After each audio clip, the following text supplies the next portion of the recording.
مسخي عليكم خاوتي جيسبر راكم ملاح باسكو حنا cette fois-ci رانا فريمون ملاح رانا ملاح parce qu'on est en compagnie d'un grand monsieur qui nous a fait le plaisir de nous accueillir et on le remerciera jamais assez vivement. C'est monsieur Idriss Jazairi qui est l'un des monuments de notre diplomatie, de notre histoire. Je ne vais pas beaucoup parler de lui parce que je sais que malheureusement beaucoup d'entre vous ne le connaissent pas. Vous allez apprendre à le connaître au fur et à mesure de cette discussion. Je suis sûr que vous allez la trouver passionnante. Monsieur Jazairi, merci beaucoup de nous avoir accueillis. Barakallahu fik, c'est un plaisir pour moi de parler avec la génération qui va être chargée d'assurer la relève de la nôtre. Merci beaucoup. Et si nous, moi je peux parler du passé, c'est à eux de forger l'avenir. Justement, l'avenir est intéressant, nous allons en parler, mais pour regarder l'avenir, il faut regarder un peu le passé. Je ne veux pas vous demander de vous présenter parce que vous n'aimez pas beaucoup parler de vous-même, nous l'avons bien compris. Par contre, ce que j'aimerais savoir, c'est juste votre parcours. Vous avez fait Harvard, vous avez fait Oxford, lorsque vous étiez jeune, vous n'avez pas connu l'Algérie facilement. En quelques mots, comment avez-vous, parce que vous êtes aussi descendant de l'Émir Abdelkader, on en parlera aussi de l'Émir Abdelkader, votre parcours de manière brève pour que ces jeunes-là qui vous regardent puissent s'en inspirer. Eh bien, brièvement alors, j'appartiens effectivement à la famille de l'Émir Abdelkader. Je suis le descendant de son frère aîné Sidi Saïd et de sa sœur Aïcha.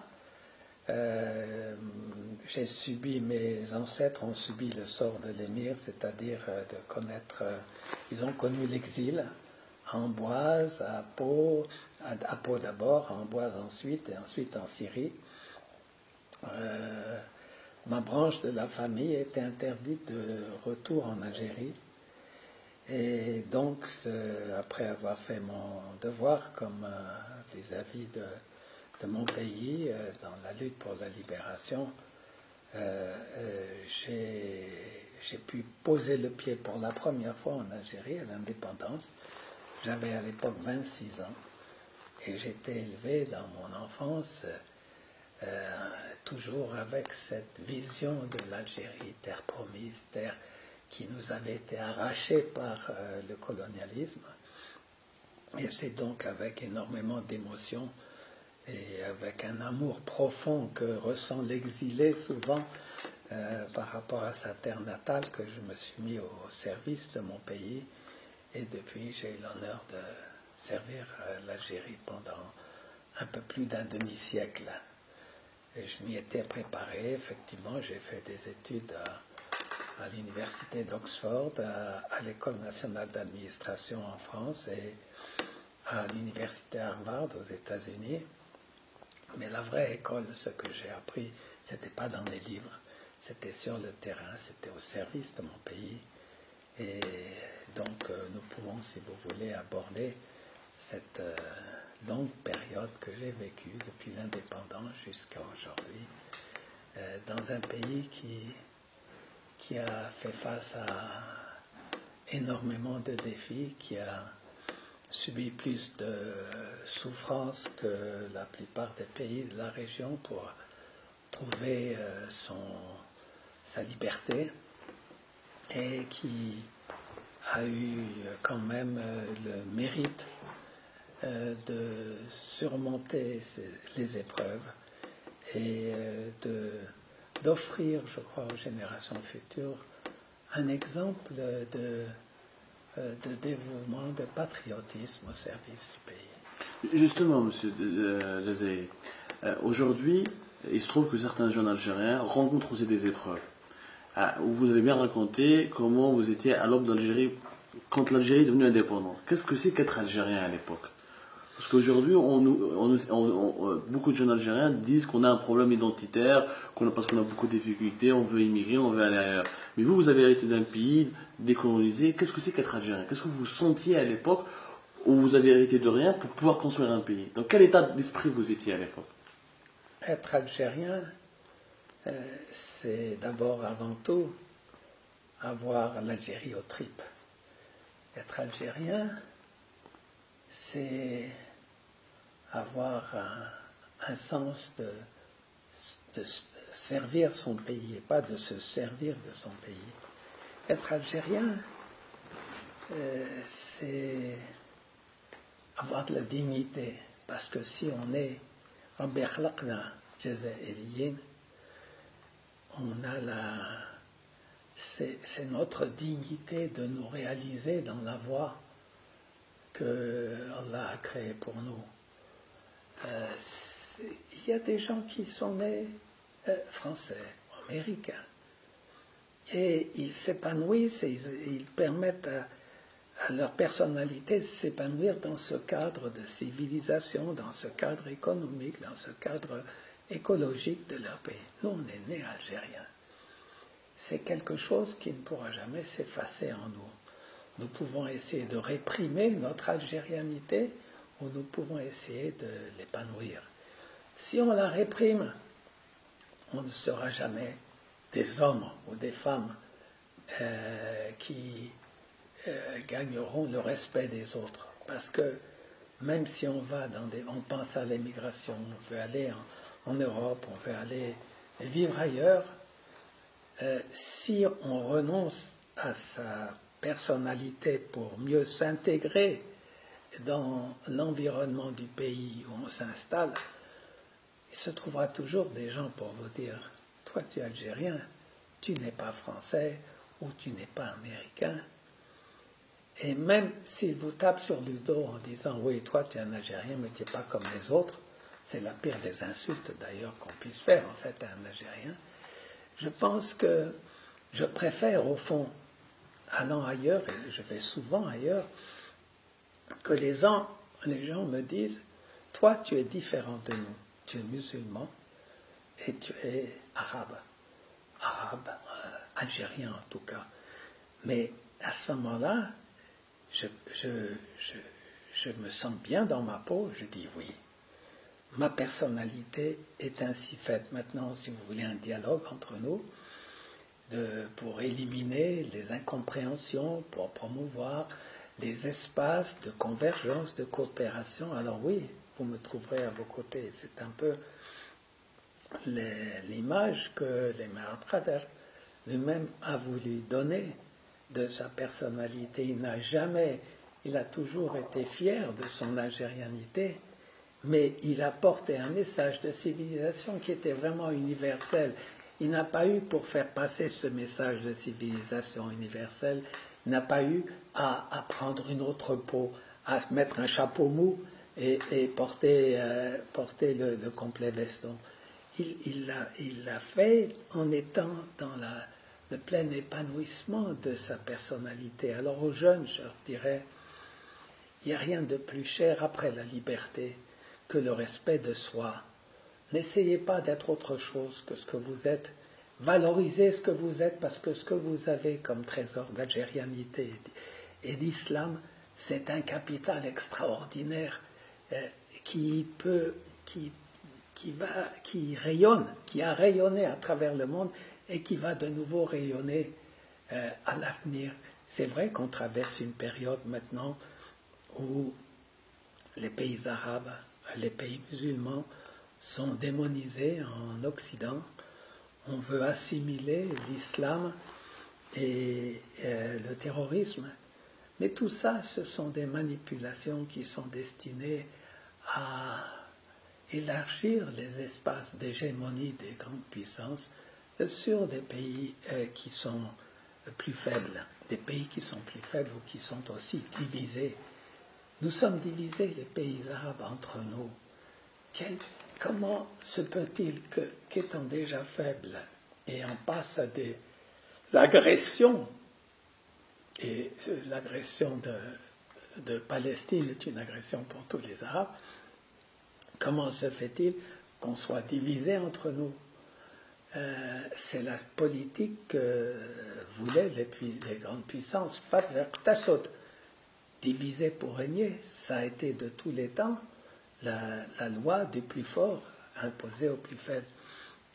Donc, retournons donc à ces valeurs arabes, amazirs, islamiques qui sont les nôtres. Et l'islam est un ciment qui unit tous les musulmans entre eux.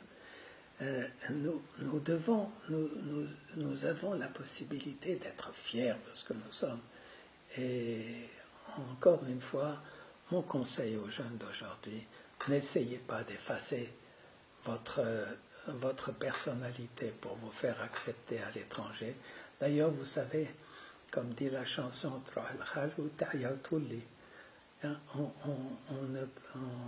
l'épanouissement réel se trouve dans sa société. Quelquefois, les conditions rendent la présence à l'étranger nécessaire, mais en définitive, pensez à vos enfants, à vos descendants. Le fait de vivre à l'étranger, d'élever vos enfants à l'étranger, d'en faire demain des déracinés, ce n'est pas non plus une solution. Donc, justement, M. Jazaïri, vous parlez de valeurs, d'algérianité, etc. Vous étiez, à un moment donné de votre parcours, un des conseillers de M. Houari Boumedienne. Comment à cette époque-là, ces valeurs étaient protégées, défendues? Parce que beaucoup de jeunes Algériens ont un regard critique sur leur histoire. Est-ce que réellement, en tant que conseiller de Boumedienne à l'époque, la politique qui était menée à l'époque était en faveur de ces valeurs-là? Et comment elles étaient faites, ces valeurs-là? J'étais conseiller à la présidence pour les affaires économiques et la coopération internationale pendant à peu près 7 ans avec le président Boumedienne. Quand on juge cette époque, il faut tenir compte du contexte qui prévalait. Nous étions dans une phase de construction de notre nation. Cette construction ne pouvait pas se faire dans un cadre libéral et il fallait avoir un pouvoir centralisé. Allez-y, continuez. Et il fallait avoir un pouvoir centralisé et une impulsion qui ne pouvait venir que du secteur de l'État. Je pense que l'exemple de l'époque, il y avait très peu de... Sinon, il n'y avait pas de corruption à l'époque. Les gens, il y avait un sentiment, ma génération était composée de gens qui étaient véritablement des patriotes. On ne s'entendait pas toujours ensemble, on avait des visions qui différaient, mais il y avait un dénominateur commun qui était ce patriotisme foncier, cette fierté d'être algérien. Vous savez, quand on était dans les conférences internationales à l'époque, on disait qu'on était algérien, on était un pays qui était un des leaders du tiers-monde, on était fiers. Cette image est restée longtemps, jusqu'à la décennie noire pratiquement, quand elle a été dissipée. Mais le président Boumedienne nous avait donné l'exemple lui-même aussi. C'était un homme qui était peu attiré par le matériel. Et je pense qu'un de mes amis, Athman Saadi, qui était ambassadeur à l'époque en Égypte, a raconté aux médias d'ailleurs qu'un jour, le président Boumedienne lui a demandé de lui ramener des livres du Moyen-Orient, et peut-être pas dans un pays arabe, c'était pas en Égypte, je crois, je me souviens plus très bien. Il a ramené toute une collection de livres et il les a donnés au président. Le président lui a dit: combien je te dois pour ces livres? Il a dit: ça y est, j'ai pris ça sur la régie de notre ambassade. Jamais de la vie, lui a dit Boumedienne, ça, ce sont des livres qui sont à moi, je vais les payer. Mon collègue lui dit: mais ça va faire partie de votre legs à la nation. Boumedienne n'a pas voulu, il a insisté pour payer chacun de ces livres que lui avait ramené mon collègue Athman Saadi, Allah yadhkur bil khair. Et donc, il y avait un exemple qui venait d'en haut et qui était celui d'une certaine austérité et d'une... Une certaine honnêteté aussi. Comment? Une certaine honnêteté intellectuelle. Honnêteté, austérité. C'était un système qui avait... Bon, le problème qu'on a eu, c'est que on aurait dû passer à une autre vitesse. Après avoir fait l'unité du pays, on aurait dû passer plus vite à une période de responsabilisation des niveaux intermédiaires, de décentralisation. Mais les Algériens, on a cette tendance à tout centraliser chez nous.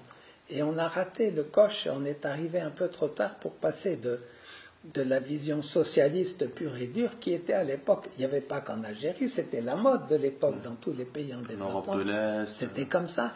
Il n'y avait pas que chez nous. C'est pour ça qu'il faut juger une situation en fonction de son contexte historique. À l'époque, si on n'agissait pas comme ça, on n'aurait pas été ce leader du tiers-monde qu'on a été. Donc, le problème qu'on a eu, c'est que vers la fin de la période du président Boumedienne déjà, et par la suite, on n'a pas bien géré la transformation de l'économie algérienne d'une économie socialiste en économie de marché.